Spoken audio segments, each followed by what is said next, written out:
Жоғалту және қаралы жыл. Құрметті тыңдармандар, бүгінгі баяндауымызды үрей мен шындық, достық туралы әңгімеден бастаймыз. Фильмнің басты кейіпкерлері 3 жас адреналинге құмар адамдар: Бекки, оның сүйікті күйеуі Дэн және ең жақын құрбысы Хантер. Олардың өмірі шектен шыққан экстремалды саяхаттар мен биіктігі бағындырудан тұрады. Оқиға тауға шығу сәтінен басталады. Бұл кәсіби альпинистер үшін қалыпты жағдай. Бірақ тау жынысындағы кішкене ұядан ұшып шыққан құстар Дэнді шошытып, ол аяғынан айырылып құзға құлайды. Бекки мен Хантер оны арқанмен ұстап қалады. Алайда Дэннің арқаны қысқа болып, қауіпсіз жерге жете алмайды. Дэн Беккиден карабинді шешіп, арқанды ұзартуды өтінеді. Бекки оның өмірін сақтап қалу үшін бұл қадамға барады. Бірақ Дэн соңында құзға құлап көз жұмады.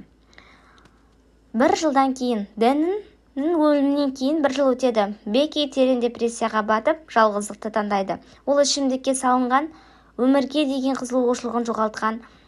Әкесі Джеймс оны бұл күйден шығара алмайды. Осы уақытта Беккидің жақын құрбысы Хантер өз жолын тапқан.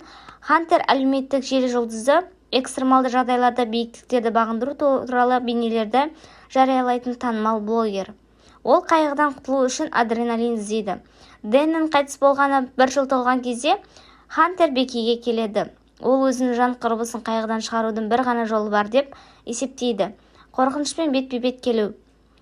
Хантер Беккиге ерекше ұсыныс жасайды: шөл далада орналасқан, пайдаланудан шыққан 610 метр биіктіктегі V67 телемұнарасына шығу. Ол Дэннің күлін сол жерде шашуды ұсынады. Бұл символ Дэнді мәңгілік тыныштыққа жіберу және Беккидің қорқынышын арылу мүмкіндігі еді. Бастапқыда Бекки қатты қорқады. Ол биіктіктен бас тартқан. Алайда Хантердің жігерлендіруімен және Дэннің соңғы тілегі үшін Бекки келіседі. Екі қыз құтқару қызметіне хабарласпастан шөл даладағы тот басқан мұнарға келеді. Олар мұнараның ескірген, жартылай бұзылған темір баспалдақтарымен жоғары өрмелей бастайды. Хантер өжет, Бекки қорқақ. Хантер жолда тоқтап, биіктіктен түрлі селфилер жасап, оларды өзінің блогына жариялауға тырысады. Ол үшін тек адреналин мен атақ, ал Бекки үшін бұл қорқынышпен күрес. Олар 300 метрден аса биіктікке көтерілгенде Хантер: біз қазір Эйфел мұнарасынан да биікпіз дейді. Олар ақыры мұнараның шыңында кішкентай платформаға жетеді. Бекки Дэннің күлін шашып, эмоционалды түрде онымен қоштасады. Хантер осы сәтті де камераға түсіреді. Екі қыз төмен түсуге дайындалып баспалдаққа аяқ басқанда апат орын алады.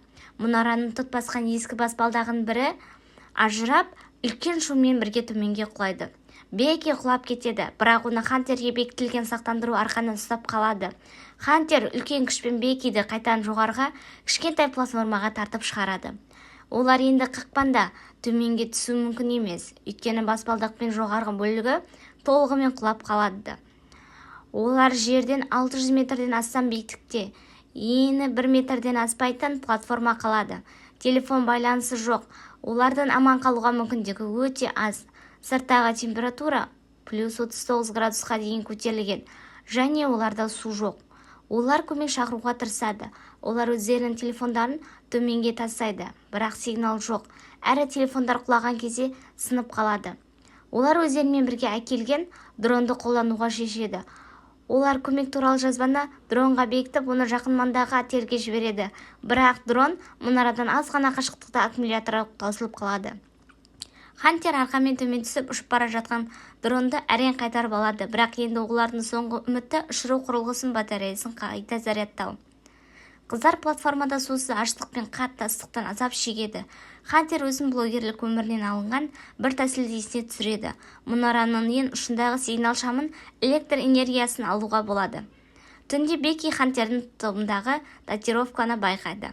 143. Бұл Дэннің Беккиге әрқашан айтатын құпия сөзі: мен сені сүйемін деген білдіретін код. Бекки Хантерді сұрақтың астына алады. Хантер көзіне жас алып, Дэнмен 4 ай бойы кездескенін мойындайды. Бұл оқиға Дэн мен Бекки үйленбес бұрын болған. Бекки бұл үшін тағы бір ауыр соққы болды. Оның қайғысы мен ашуы еселене түседі. Келесі күні таңертең қыздар төмен түсіп кеткен су мен ұялы телефон салынған рюкзакты алуға тырысады. Рюкзак мұнараның төменгі жанындағы антенна табақшаларының біріне ілініп қалған. Хантер төмен түсуге бел буады. Ол арқанды тастап, жігерін жинап антенна табақшасына жетеді. Ол рюкзакты арқанға бекітіп, Беккиге лақтырады. Бекки рюкзакты тартып шығарады. Рюкзак жоғарыға тартылған кезде Бекки суды да ішіп азап есін жияды. Ол төмен қарағанда Хантердің жоғарыға көтерілмегенін, оның антенна табақшасында жатқанын көреді. Осы сәтте Бекки қорқынышты шындық ашылады.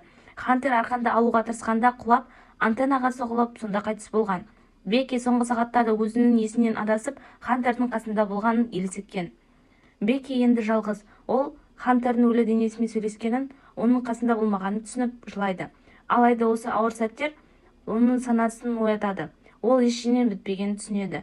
Ол Хантердің телефонын алып, оны зарядтау үшін соңғы әрекетін жасайды. Содан соң Хантердің қызыл кроссовкасын пайдаланып, телефонды оның ішіне тығып, жасықша ретінде пайдаланады. Бекки кроссовканы арқанға байлап, Хантердің өлі денесіне бекітіп, төмен жерге қарай лақтырады. Бұл сигнал жіберудің жалғыз мүмкіндігі. Әкесі Джеймс қызының жоғалып кеткеніне алаңдап, мұнараға келеді. Ол жердегі көлікті байқайды. Ақыры жердегі құтқарушылар Хантердің денесін тауып, кроссовканың ішіндегі телефонды көреді. Телефондағы соңғы жазылған хабарламаны оқиғаннан кейін олар шұғыл түрде мұнараға көтеріледі. Фильмнің соңында Беккиді құтқарады. Ол төмен түсіп, оны көріп қуаныштан көзіне жас алады. Әкесі Джеймстің құшағына жүгіріп барады. Беккидің әкесі оны құшақтап, олар бірге үйге оралады. Бекки қорқынышты сынақтан өтіп, аман қалады.